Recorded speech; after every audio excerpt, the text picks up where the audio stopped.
I asked Inspector Lestrade to take Montague Dunn's body to Scotland Yard. It's ready for autopsy, then?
Locked.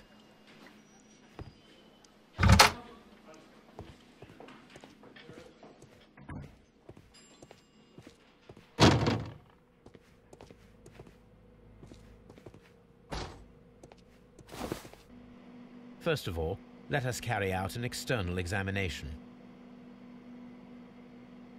There are no suspicious marks upon the chest.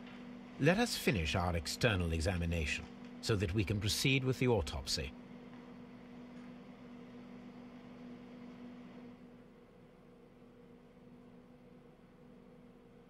There is an injury to the skull, most probably caused by the fall in the water lily greenhouse.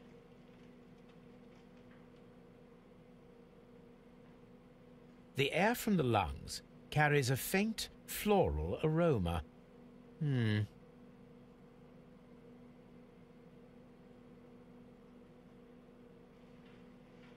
The vessels and the pupil of the eye appear quite normal.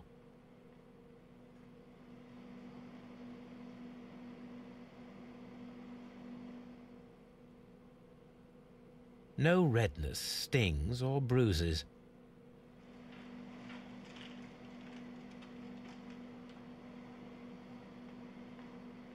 Nothing suspicious here. Now, let us examine the internal organs.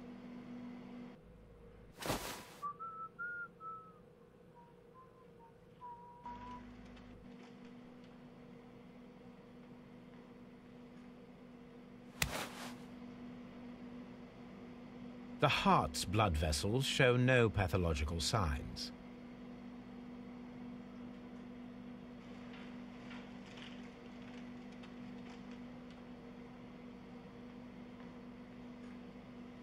The heart tissue shows no visible pathological signs.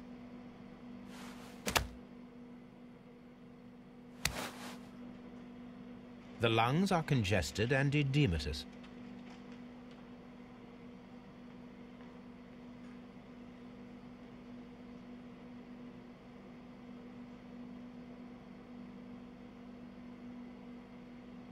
The tissue on the inferior lobe of the right lung is damaged, most probably caused by toxins from an unknown plant.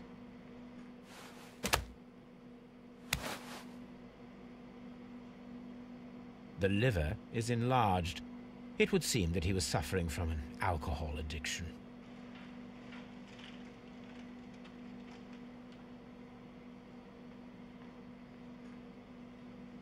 The liver tissue is brown. There are no visible pathological signs.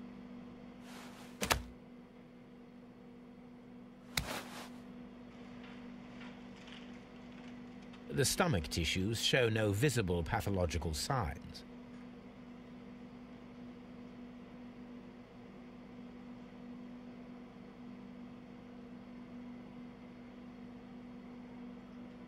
There is a small amount of content. It appears that he breakfasted lightly. only a short while before his death.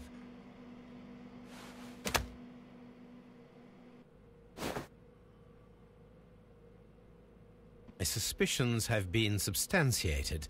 Montague Dunn, the director of Kew Gardens, died from poisoning. Plant poisoning, to be more exact. You mean... Yes, it is murder. We should inform Lestrade. Yes, but do remember, Watson, that I discovered the murder. The challenge is mine. The challenge, Holmes? We need to locate that deadly plant. Such a perfect murder appeals to me. Murder of any kind appeals to you. Is that all we need to do? No. We also have the people working at Kew Gardens. Martin Hamish and the son of the victim, Albert Dunn. And also Miss White, of whom we spoke with Mr. Hamish. Should we bring them all here for interrogation? No. A few innocuous questions at Kew will suffice, as well as a discreet delve into their personal affairs. Yes, Watson, it is time now to open the doors. Even those in the staff building? I suppose that is necessary. We should also be concerned with the victim himself. After all, we don't know very much about Montague Dunn. You're enjoying this already, aren't you? More than a little.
Mr. Hamish, can you explain to us what happened to the colonial collection? It seems somewhat depleted. But, most likely maintenance work, tidying up. You're not sure, then? But you're the deputy director.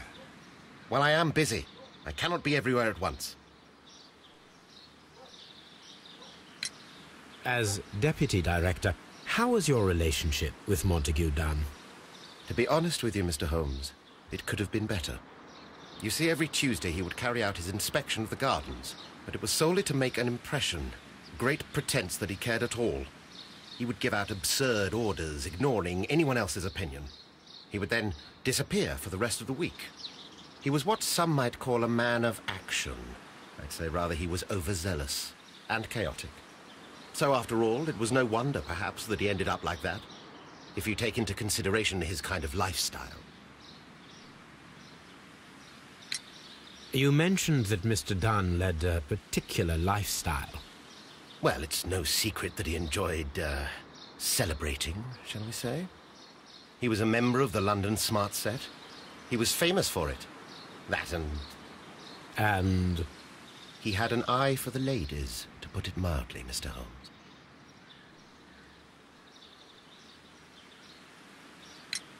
Mr. Hamish, can you tell us who holds the keys to the locked greenhouses? That would be Albert, Mr. Dunn's son. Yes, Albert keeps all the keys, and one can only imagine why. What do you mean? Well, he was never interested in Kew Gardens before. And now, all of a sudden, he is trying to act as if he owns the place. I think he wants to take over the management here. He'd do better to leave that to me. He has no experience. No, none at all. Tell me, Mr. Hamish, do you grow the more deadly variety of plant here? You mean insectivorous? Yes, but nothing larger than that. Thank you, Mr. Hamish. We shall continue our investigation.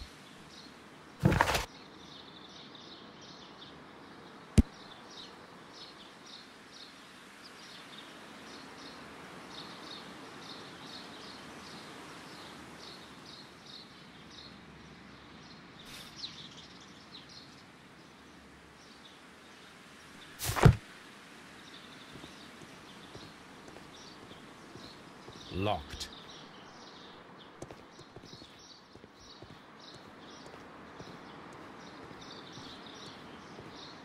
Locked.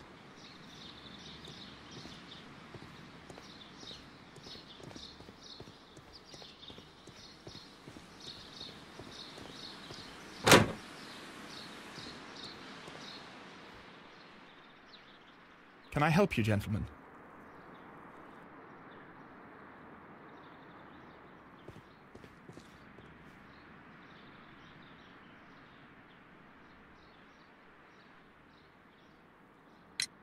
Who is Miss Margaret White? Ah, she is the young lady who studies with me. She visits here sometimes to help out with the greenhouses. In fact, she should be here today. She wanted to work at the seed house. That's the small greenhouse across from the large glass house.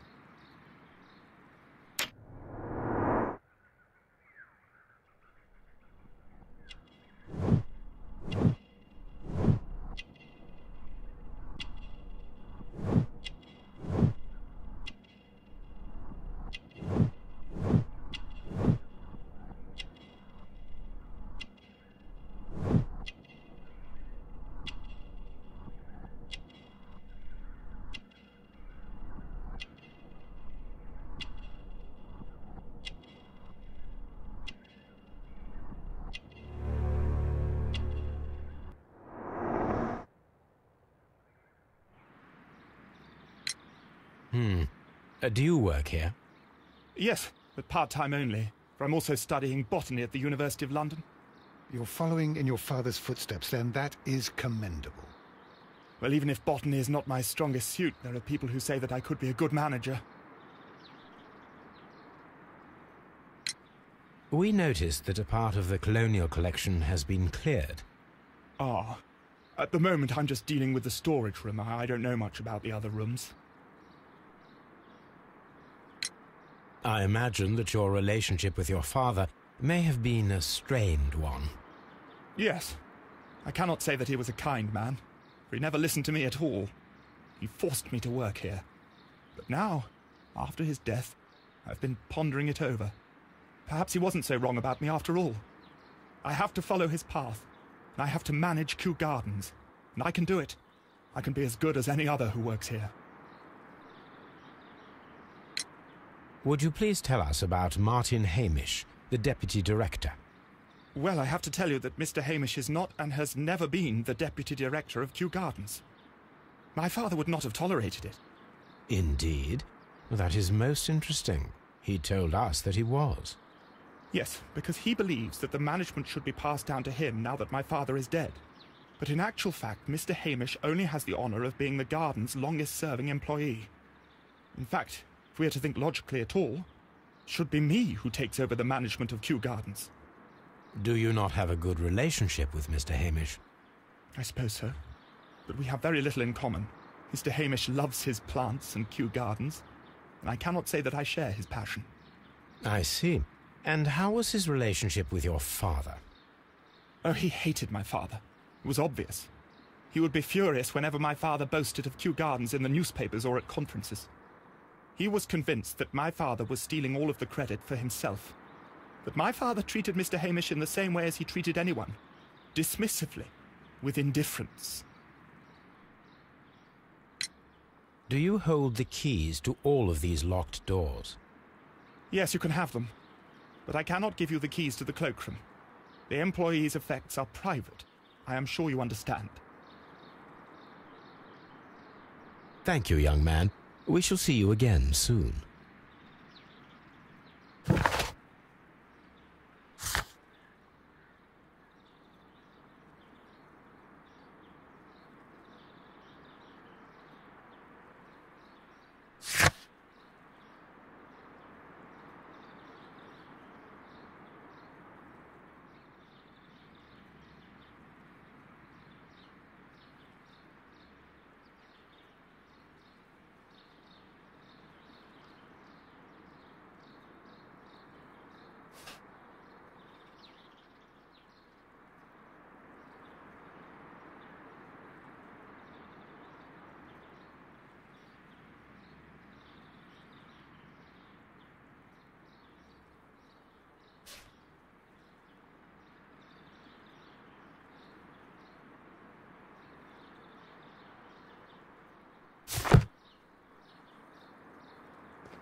Palm House.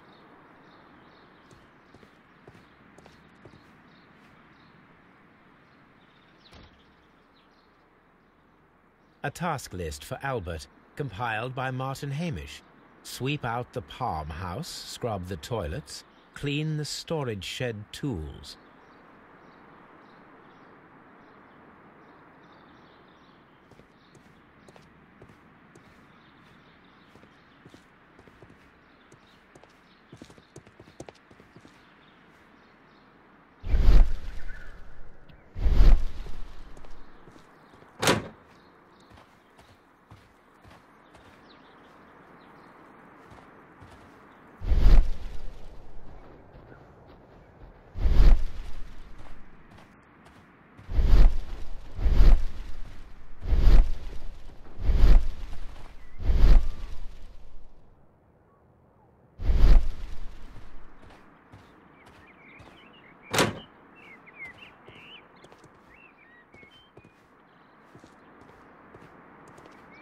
According to this, they have light and moisture control in some parts of the building.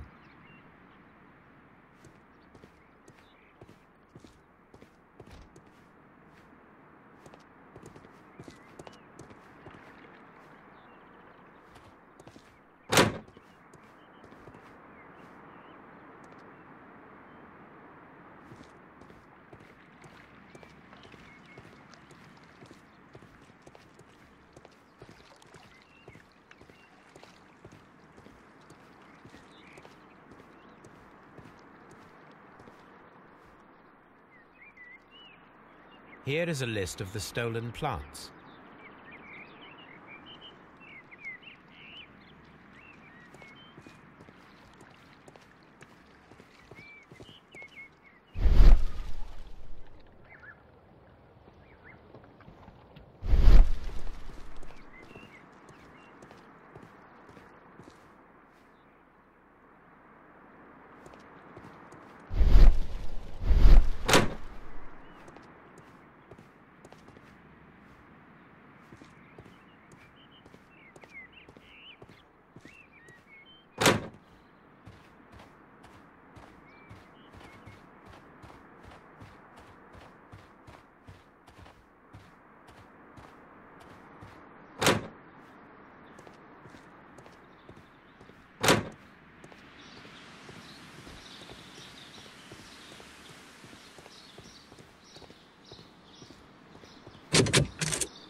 I suggest that we don't tell Miss Margaret White about this document.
Champagne. Montague Dunn had good taste.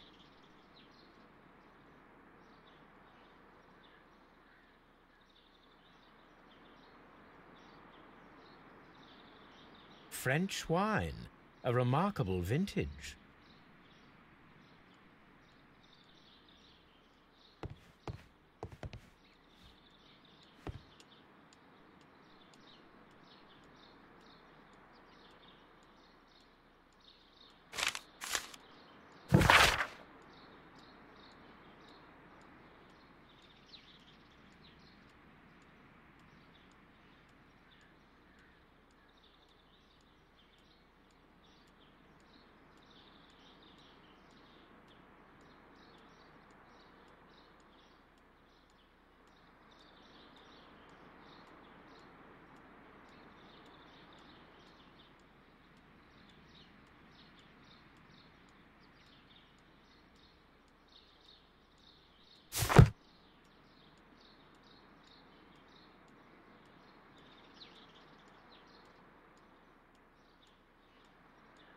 Newspapers discussing Kew Gardens.